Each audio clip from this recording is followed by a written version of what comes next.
Assalamualaikum warahmatullahi wabarakatuh. Selamat pagi, siang, malam, teman-teman sekalian. Pada kesempatan kali ini saya akan coba bagikan tutorial cara membaca tren ya. Nah, ini adalah salah satu hal yang paling basic ketika Anda mau menganalisis sebuah saham. Anda harus bisa dan mengerti cara membaca sebuah tren ya. Kenapa menjadi penting ya dalam pembacaan tren ini? Karena ketika Anda tidak mampu membaca sebuah tren, ada beberapa konsekuensi yang kemudian bisa diakibatkan. Yang pertama, Anda menjadi kurang paham struktur harga.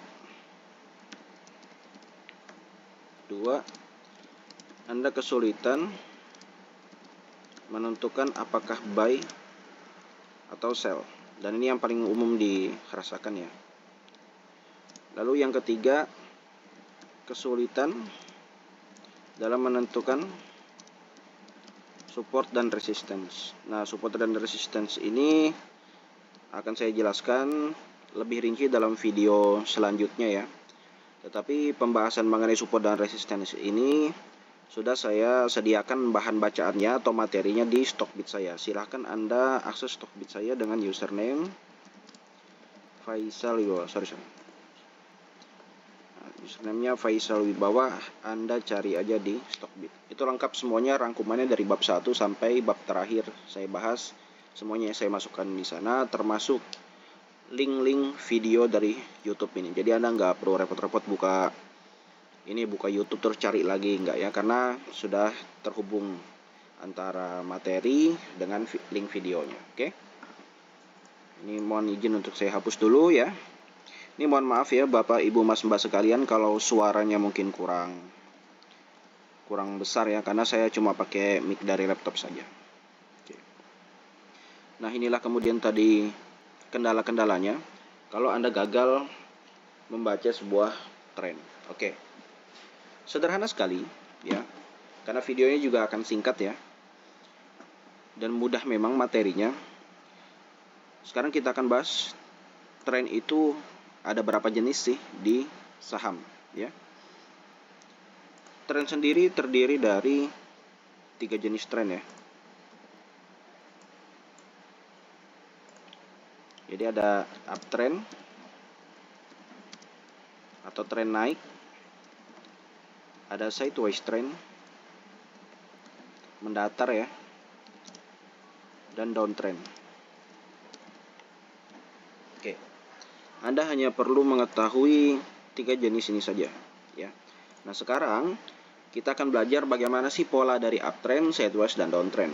Nah, kebanyakan orang-orang beli saham ketika dia tidak paham tren ini, yang ada boncos. Itu kendala para pemula ya. Nah, sekarang saya akan coba jelaskan apa sih yang dimaksud dengan uptrend. Uptrend adalah sebuah kondisi yang seperti ini. Kalau Anda perhatikan di pasar modal kan, atau menganalisis sebuah saham, ini saya kasih contoh saham PTBA ya, Bukit Asam Tbk. Nggak ada pergerakan harga saham itu yang lurus-lurus baik gitu kan, nggak ada ya. Pasti dia bentuknya zigzag seperti ini, naik turun, naik turun, naik turun, naik turun ya. Kalau kita perhatikan benar ya, naik turun, naik turun, naik turun, naik turun, naik turun, naik turun, betul ya. Oke. Nah, naik turunnya harga ini, kalau kita perhatikan seperti sebuah gunung dan lembah ya. Ini gunung, ini juga gunung, ini gunung, ini juga gunung ya. Puncak, puncak, puncak, puncak. Dia turun seperti huruf V ya. Ini lembah, lembah, dan lembah. Ya, kalau kita tarik garis lurus, dia mengarah ke atas. Inilah yang diadakan uptrend ya. Tetapi uptrend ini dia punya syarat mutlak. Syarat uptrend itu 2 puncak dan 2 lembah yang semakin meninggi. Ini syarat mutlaknya dari uptrend. Minimal ya, dia punya 2 puncak dan 2 lembah yang semakin meninggi. Kalau kurang dari itu bagaimana mas? Kurang dari itu struktur harganya bukan uptrend ya. Jadi harus punya syarat nih, 2 puncak dan 2 lembah yang semakin meninggi. Oke. Saya akan coba kasih ilustrasi lagi.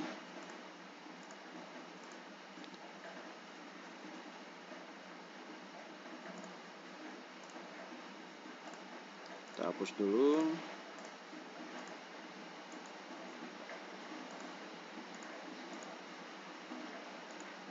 Oke. Misalkan pergerakan harga saham seperti ini. Naik, turun, naik. Gini ya. Kalau Anda lihat, ada 2 puncak. Puncak 1, puncak 2, puncak 3, lembah 1 dan lembah 2. Ini tadi puncak 1, ini tadi puncak 2, ini tadi lembah 1, dan ini lembah 2. Kalau Anda menemukan pola seperti ini, ya, inilah dikatakan sebagai uptrend ini tadi.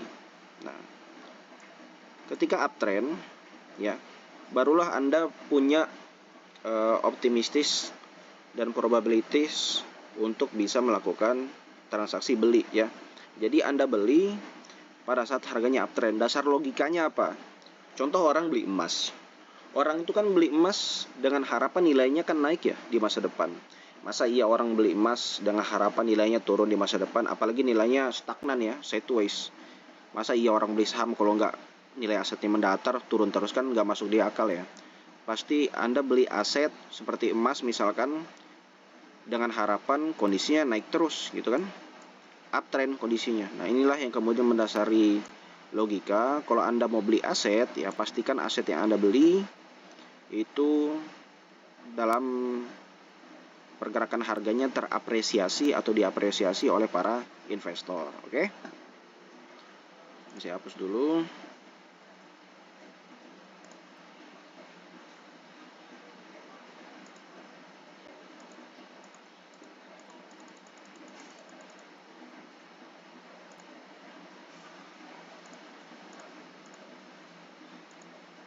Oke.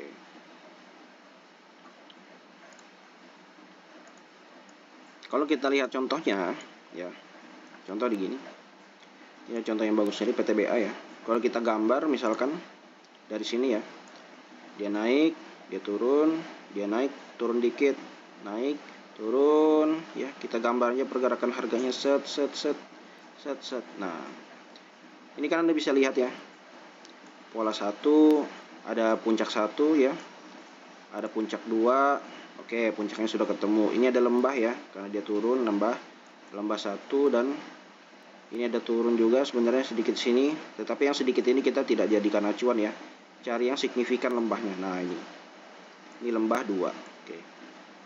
Kalau kita tarik garis lurus, dia naik ke atas, ini juga sama, dia naik ke atas ya. Oke, jadi ini posisinya uptrend.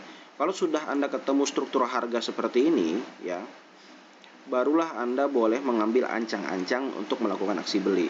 Oke? Nah, aman ya? Gampang kok. Kita hapus dulu.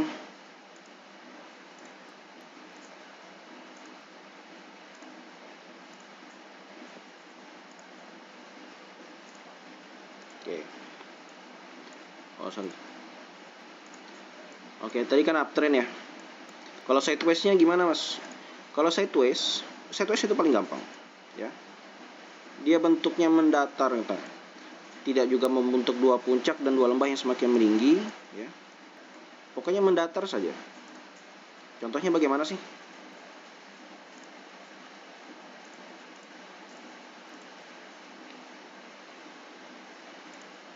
Sekarang kita akan cari contohnya.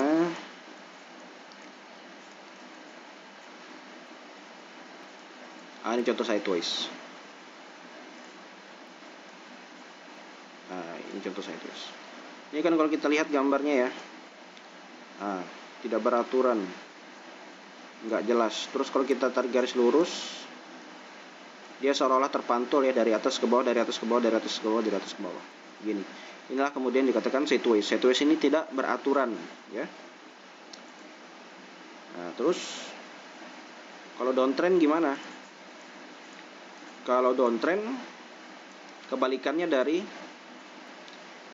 uptrend. Kalau uptrend 2 puncak dan 2 lembah yang semakin meninggi, kalau downtrend 2 puncak dan 2 lembah yang semakin menurun, ya.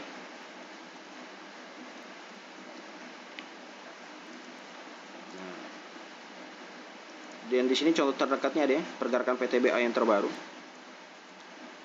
Set set set set set set set set set set. Nah, ini kalau kita bisa lihat downtrend ya.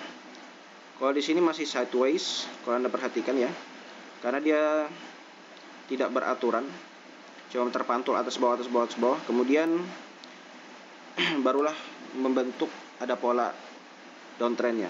Ya, ini puncak, boleh kita tarik dari sini puncak 1 ya. Ini tadi puncak 1, turun ke bawah, ini puncak 2. Nah, ini ada puncak lagi, puncak 3. Nah, kalau yang ini kita belum tahu ya, apakah dia membentuk puncak lagi atau tidak ya, karena belum terbentuk.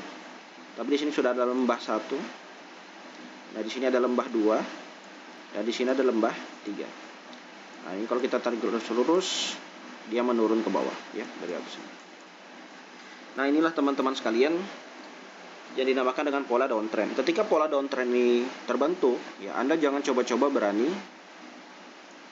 melakukan aksi beli ya. Kenapa kalau pas downtrend itu nggak boleh melakukan aksi beli? Ya dasar logikanya tadi, masa iya Anda beli aset yang nilainya turun terus ya kan? Bisa jadi kenapa para investor menjual ya, ini kan karena aksi jual ya, dia turun, entah karena kinerjanya kurang bagus, entah momentumnya tidak ada ya, entah karena ada faktor-faktor lain, misalkan makro dan mikroekonomi, data BPS dari Indonesia yang terkait data-data ekonominya kurang bagus ya, aksi investor asing, banyaklah faktornya. Itu tugas Anda untuk kemudian mencari tahunya kenapa sebuah harga itu bisa jadi uptrend, sideways, dan downtrend. Nah, nanti dalam pembahasan momentum ya akan jauh lebih menerangkan ke Anda, menjelaskan ke Anda kenapa kok harga bisa terbentuk menjadi uptrend, kenapa kok harga bisa sideways, dan kenapa harga bisa downtrend, seperti itu. Untuk materi hari ini pada video yang saya buat, Anda hanya belajar untuk cara membaca tren saja. Kemudian juga menentukan 2 puncak dan 2 lembah yang semakin meninggi ataupun yang semakin menurun, syarat dari uptrend dan downtrend ya. Jangan lupa ketika Anda tidak berhasil menentukan 2 puncak dan 2 lembah, tidak sanggup membaca tren, maka Anda akan kesulitan menganalisis saham selanjutnya. Dan ini adalah hal-hal yang paling basic sudah. Jadi silakan Anda lanjutkan materi kalau Anda sudah paham benar-benar cara membaca tren, menentukan 2 puncak dan 2 lembah yang semakin meninggi saat uptrend, dan 2 puncak dan 2 lembah yang semakin menurun saat downtrend. Juga mengenali pola-pola sideways ya. Sideways itu paling gampang sudah. Yang jelas dia tidak memenuhi syarat ini ya. 2 puncak dan 2 lembah kalau meninggi pas uptrend, kalau menurun pas downtrend. Kalau tidak memenuhi 2 syarat itu, bukan uptrend dan bukan downtrend, berarti dia sideways. Oke, ini adalah basic pertama Anda sebagai pemula untuk belajar analisis saham. Oke, jangan ragu, misalkan ada yang ingin ditanyakan, Anda bisa download aplikasi Stockbit dan tulis username saya, namanya Faisal Wibawa. Boleh DM ya, boleh DM ke saya via Stockbit. Tambahkan teman dulu ya, follow dulu, nanti kita bisa ngobrol di sana. Oke, demikian penjelasan dari saya. Sampai ketemu di video selanjutnya. Terima kasih. Assalamualaikum warahmatullahi wabarakatuh. Salam sejahtera untuk kita semua.